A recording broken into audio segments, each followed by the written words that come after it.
The Internet Prophet. In the year 2000, a user named John Titor appeared on Internet forums with an extraordinary claim. He was a soldier from a year 2036, sent back in time on a mission to get an IBM 5100 computer. What followed was 2 years of the most detailed, technically advanced, and scarily accurate predictions about the future ever recorded online. Titor didn't just claim to be a time traveler. He provided technical blueprints for his time machine, detailed how time travel worked, and explained the many worlds interpretation of quantum mechanics with a precision that amazed physicists. His machine, he claimed, was a General Electric C204 4-time displacement unit installed in a 1967 Chevrolet Corvette, later upgraded to a 1987 Chevrolet Suburban for better cargo space. But it was his predictions that made the world pay attention. Writing in 2000 and 2001, Titor accurately predicted that no weapons of mass destruction would be found in Iraq. He warned that CERN's Large Hadron Collider would create tiny black holes, something CERN didn't confirm until 2008. He described a future where people would carry powerful computers in their pockets and communicate through social networks, years before smartphones and social media became everywhere. Most chilling of all, he predicted a second American Civil War beginning around 2005, sparked by civil liberties violations after a major terrorist attack. He described federal police actions, the suspension of constitutional rights, and a growing divide between urban and rural populations. Writing months before September 11th, he warned that Americans would willingly trade freedom for security after experiencing domestic terrorism on an unprecedented scale. Titor's technical knowledge was equally impressive. He accurately described how the IBM 5100 contained hidden functions that could debug mainframe code, information IBM didn't publicly acknowledge until years later. A former IBM engineer named Bob Dubk confirmed that only a handful of people knew about these capabilities when Titor was posting. The photographs he provided showed his alleged time machine, complete with detailed technical specifications and what appeared to be an authentic manual. The images demonstrated a level of sophistication that would have been extremely difficult to fake in 2000. Then, as suddenly as he had appeared, John Titor vanished from the forums in March 2001, claiming his mission was complete. His final post read, "I'll be leaving this world line shortly, and this will be my final post. There are only a few safety items I need to check before I leave." 15 years later, many of Titor's predictions about surveillance, social media, and political polarization in America have come to pass with disturbing accuracy. Was John Titor an elaborate hoax? Or was he exactly what he claimed to be, a time traveler from a world not so different from our own? The man out of time. On a busy Thursday evening in June 1950, a man suddenly appeared in the middle of Times Square, New York City. He was struck by a taxi and killed instantly. What made this traffic death extraordinary wasn't the accident itself, but what police found when they searched the body. The victim's name was Rudolph Fentz, according to the identification in his wallet, but everything else about him was impossible. He was wearing a black frock coat and buttoned shoes that looked like they belonged in the 1870s. Yet, the clothes appeared brand new, without a trace of age or wear. In his pockets, investigators found brass buttons, a copper token good for a beer at a tavern that had been torn down in 1876, and $70 in old banknotes, money that had been out of circulation for decades. Most puzzling of all was what he didn't have. No identification cards from the modern era, no wallet contents that would connect him to 1950, and no signs of mental illness or confusion that might explain his old-fashioned appearance. Witnesses described him as looking around in confusion, as if seeing Times Square for the first time before stepping directly into traffic. Captain Hubert V. Rim of the Missing Persons Bureau decided to investigate. What he discovered defied all logic. In the missing persons files from 1876, he found an entry for one Rudolph Fentz, aged 29, who had disappeared without a trace while taking an evening walk near his home. The missing man's description matched the accident victim perfectly. Rim dug deeper and found more impossible evidence. In a 1939 New York phone directory, there was a listing for a Rudolph Fentz Jr. When contacted, The man claimed his father had vanished mysteriously in 1876 during a walk and was never seen again. He provided a photograph of his father. It was identical to the man killed in Times Square, down to the smallest detail. The case was quietly filed away and forgotten, deemed too strange for public consumption.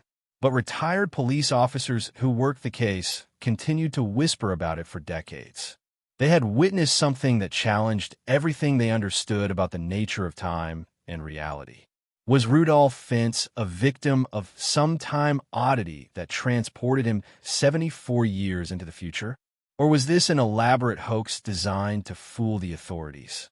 The physical evidence, the perfectly preserved 19th century clothing, the authentic period money, and the missing persons records suggest something far stranger than anyone was willing to publicly admit.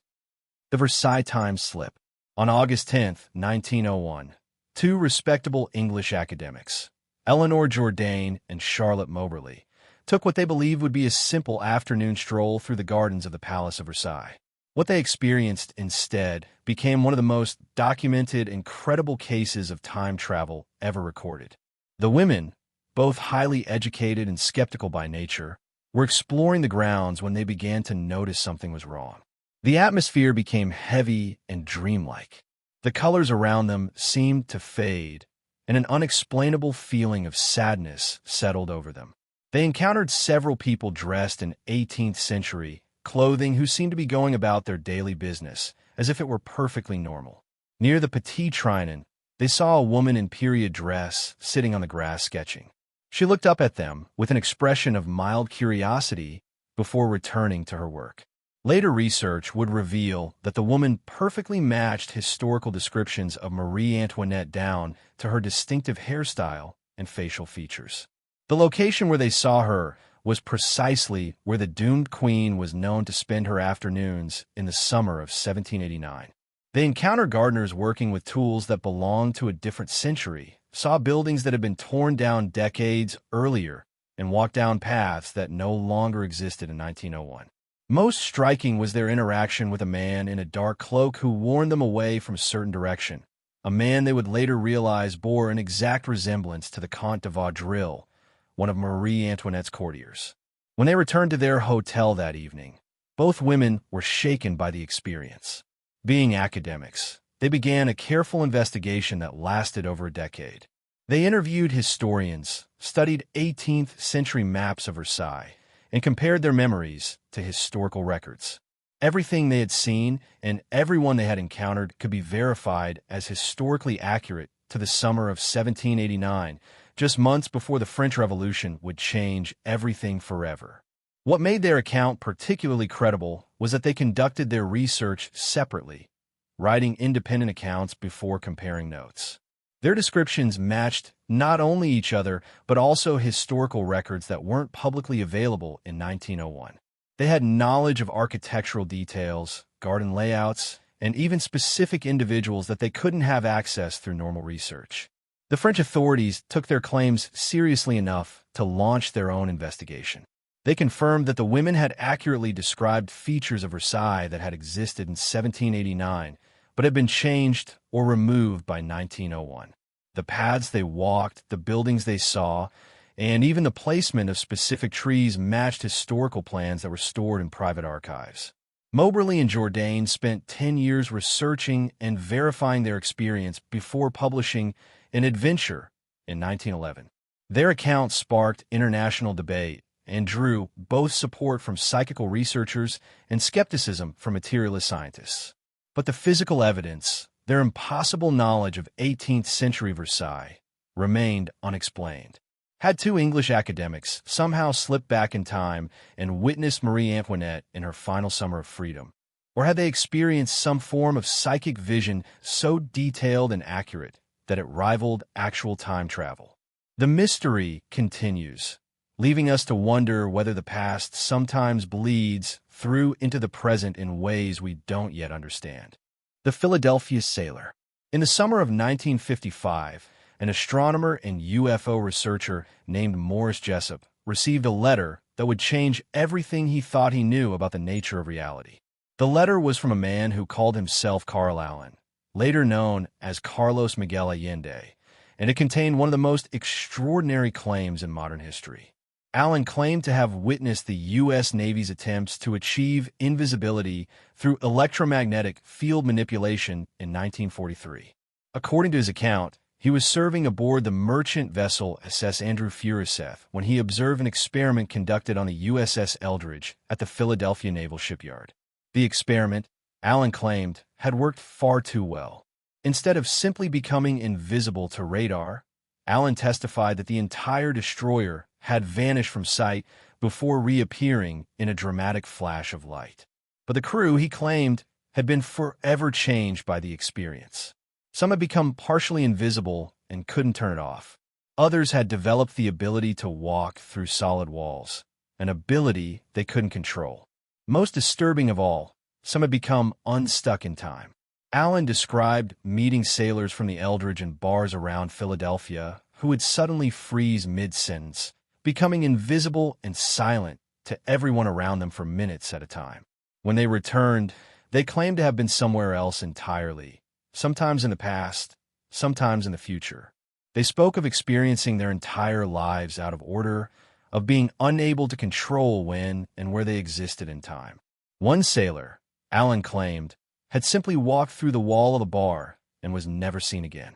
Another had gotten stuck halfway through a wall and died horribly when the effect wore off. The most disturbing case involved a sailor who aged 30 years in a matter of minutes during one of these time episodes, dying of old age in front of his terrified shipmates.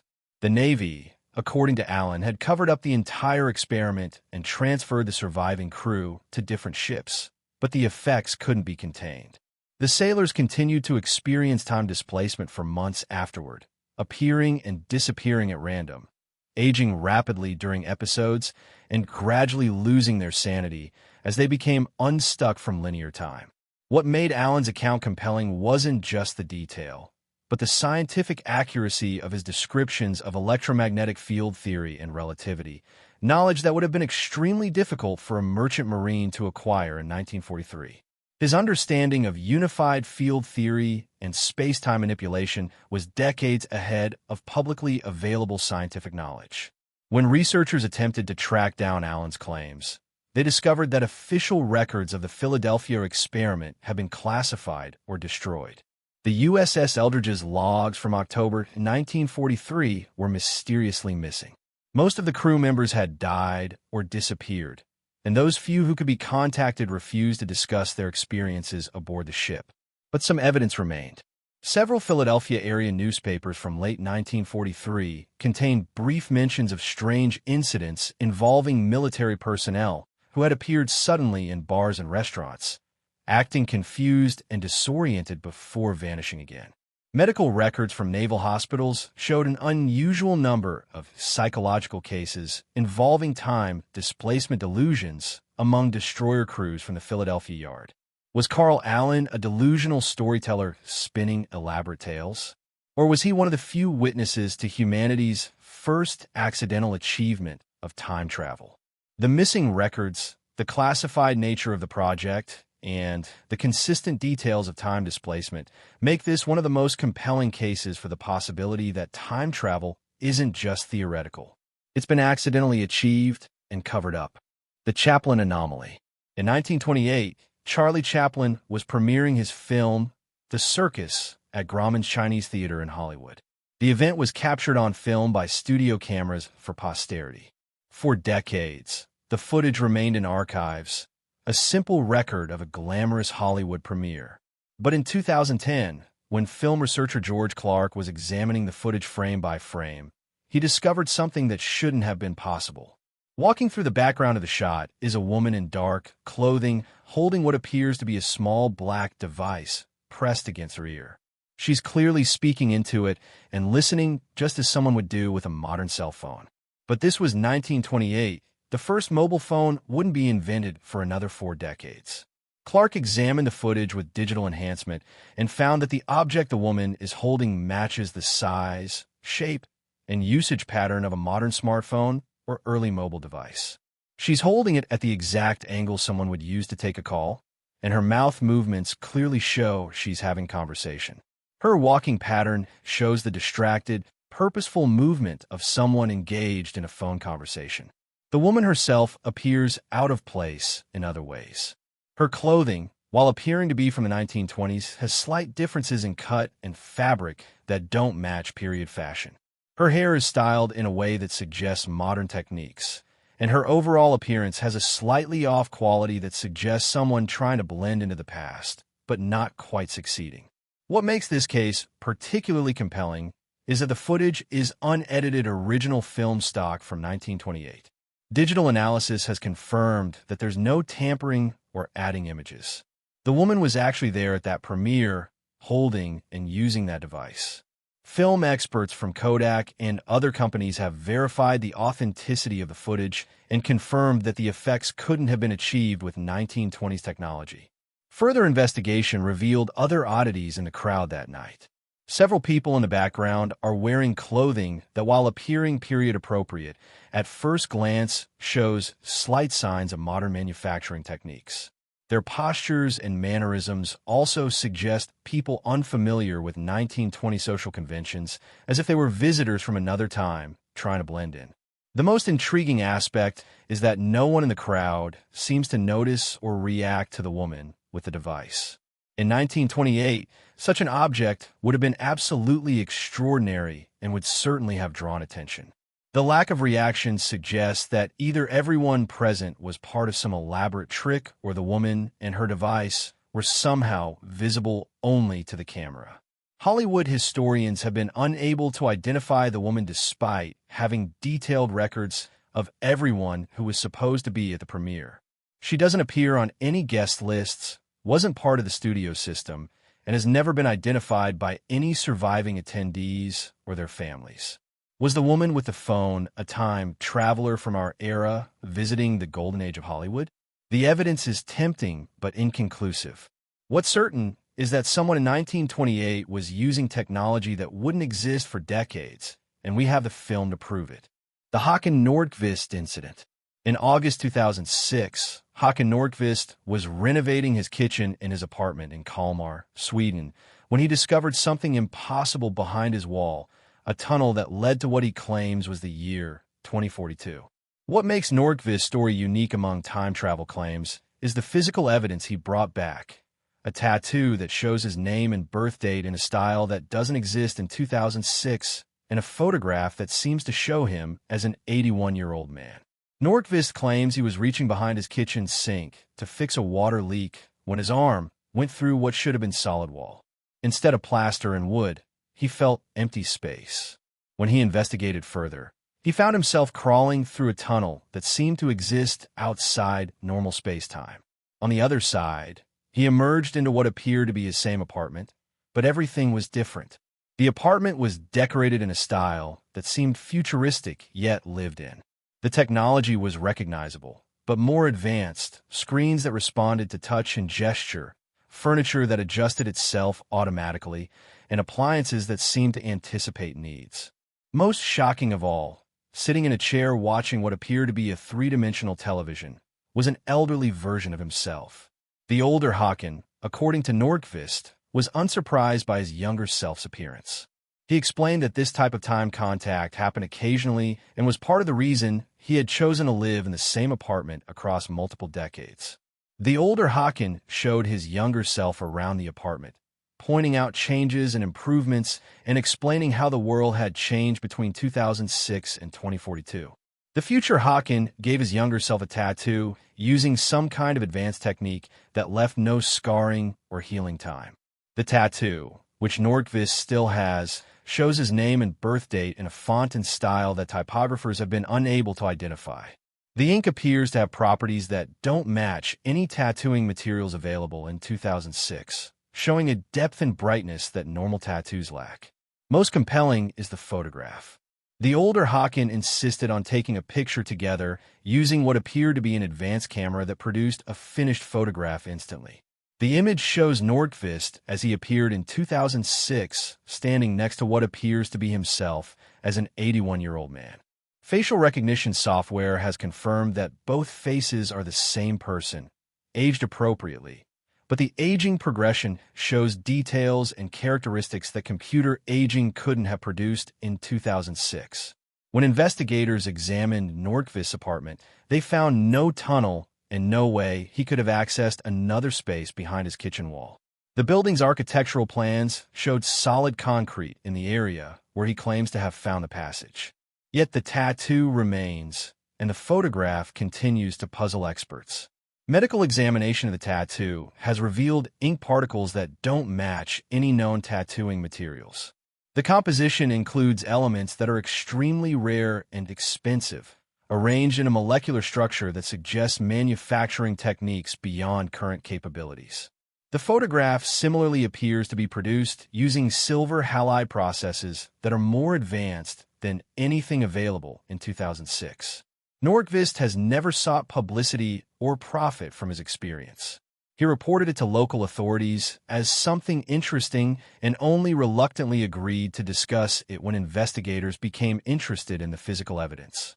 His account has remained the same through multiple interviews over more than a decade, and he has shown no signs of the mental health issues that typically accompany elaborate fantasies.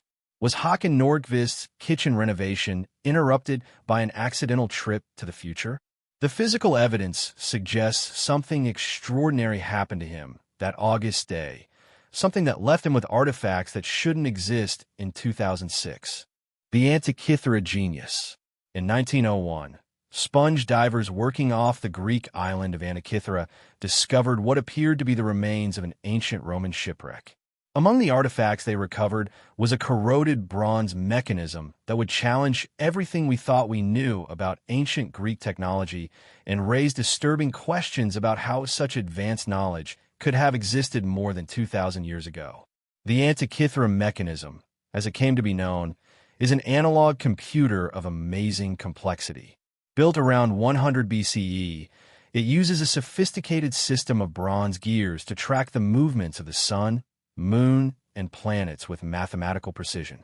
It can predict eclipses decades in advance, track the 4-year cycle of the Olympic Games, and follow the complex 235-month metonic cycle used in the ancient Greek calendars.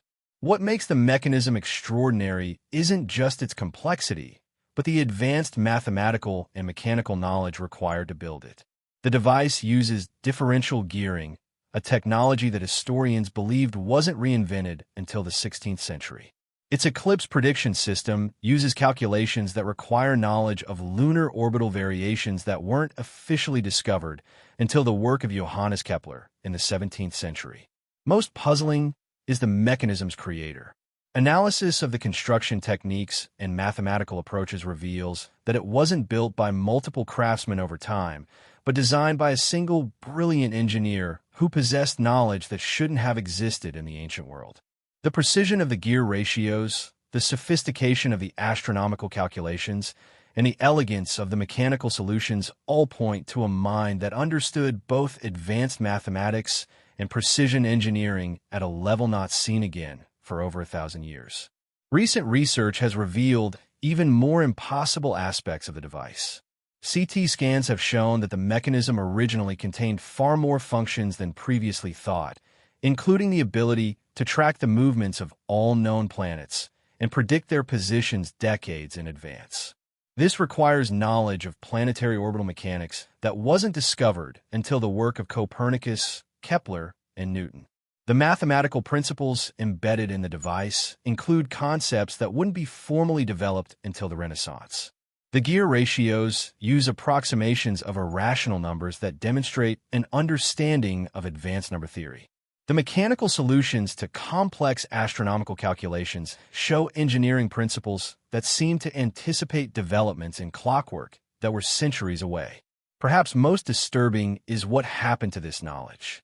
The Antikythera mechanism represents a level of technological sophistication that vanished completely from the historical record.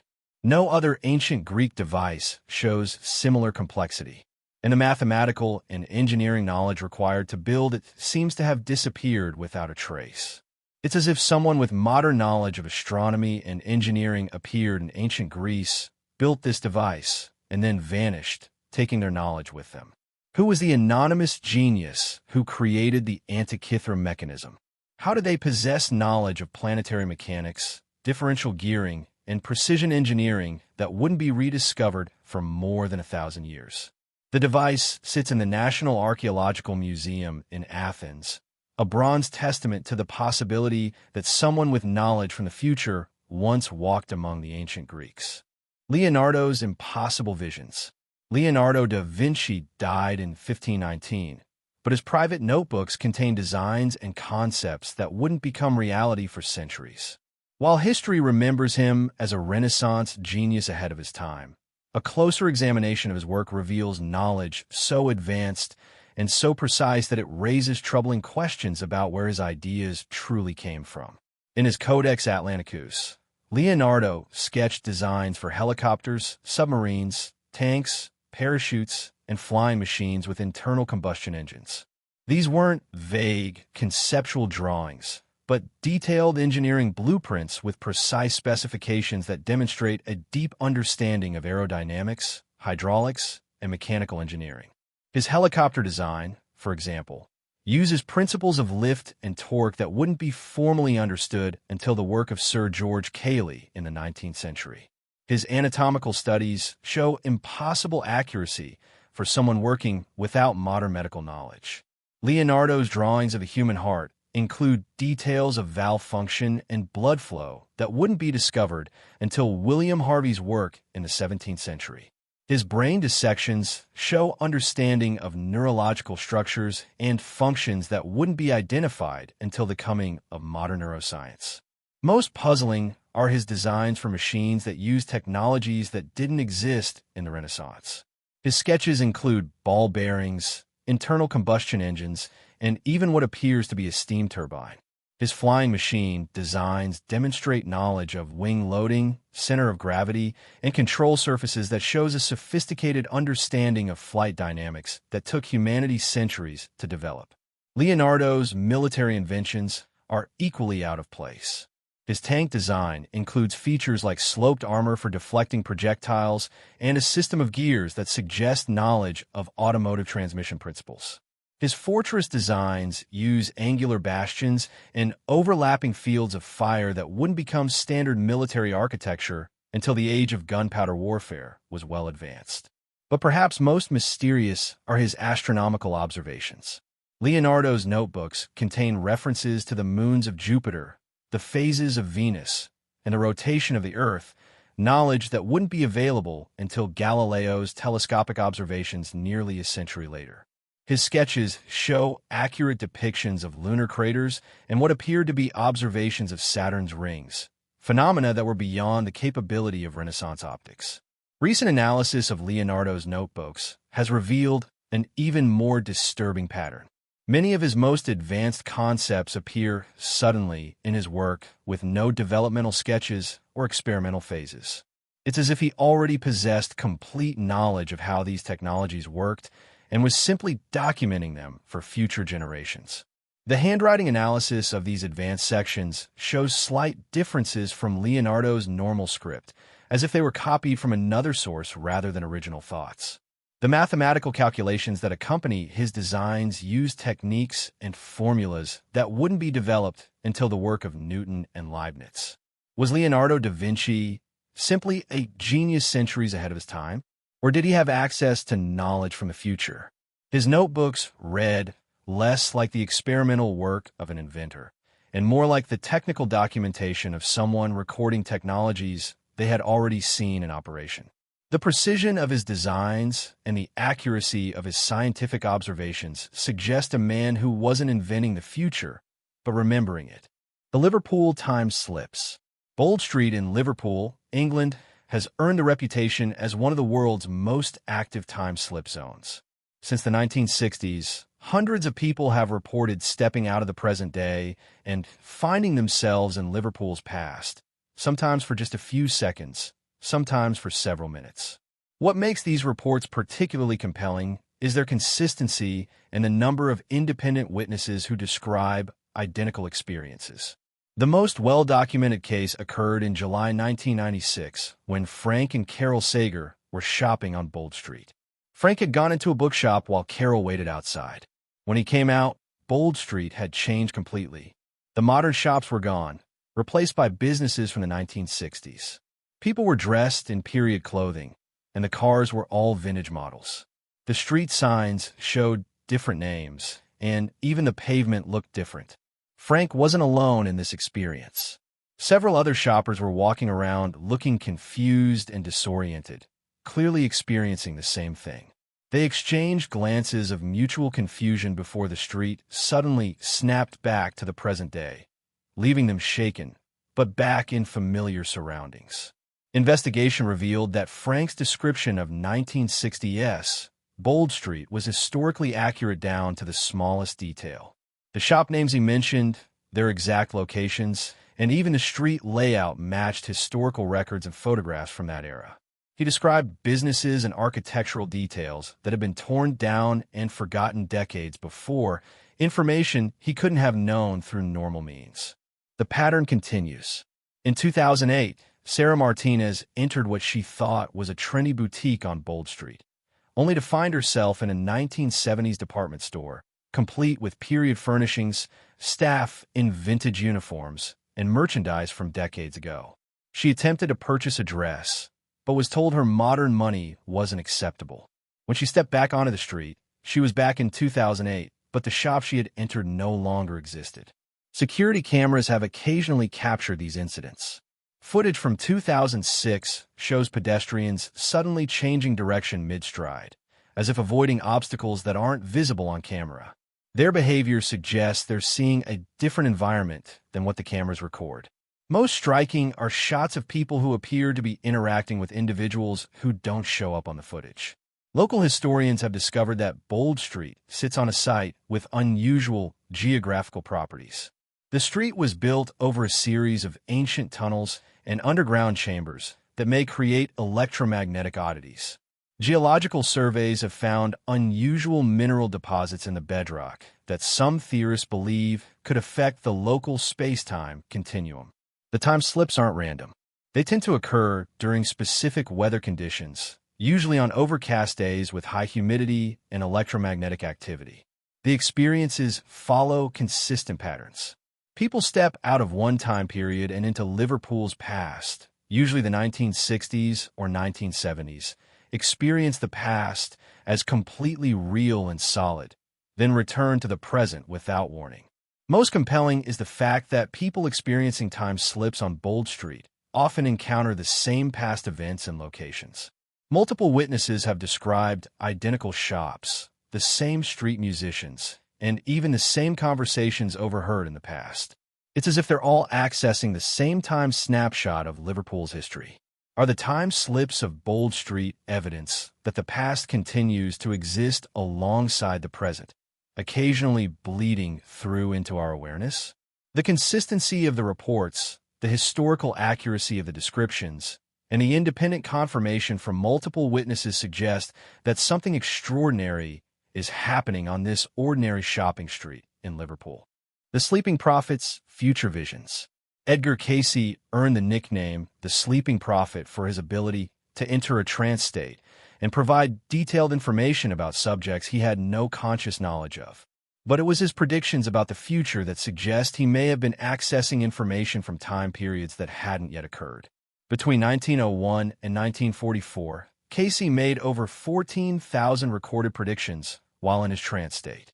Many of these dealt with future technological developments, geopolitical changes, and natural disasters that wouldn't occur until decades after his death in 1945.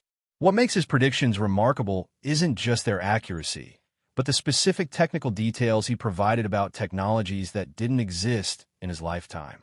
In 1935, Cayce predicted that people would someday communicate instantly with anyone in the world using small devices they carried in their pockets.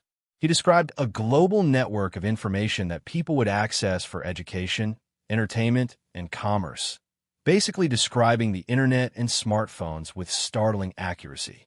He even mentioned that this technology would create new forms of addiction and social isolation, problems that wouldn't emerge until the digital age. His medical predictions were equally precise. In 1928, He predicted that scientists would discover that DNA carried hereditary information and could be manipulated to treat disease. He described what we now know as genetic therapy, stem cell research, and even CRISPR gene editing, using terminology that wouldn't be developed until decades later. His understanding of cellular biology and genetics was so advanced that modern researchers still study his medical readings for insights. Casey's geological predictions have proven scarily accurate. He predicted the discovery of oil fields in specific locations years before they were found. He described changes in weather patterns and natural disasters with precise timing and locations. Most famously, he predicted that Atlantis would rise again, which some researchers now connect to recent discoveries of underwater structures near Bimini that match his descriptions. His predictions about space exploration were remarkably detailed for someone working decades before the space age. He described humans traveling to the moon, the development of space stations, and the discovery that Mars once had water, all concepts that were purely theoretical in the 1930s. He even mentioned the health effects of long-term space travel and the psychological challenges astronauts would face. But perhaps most intriguing were his descriptions of future human consciousness development.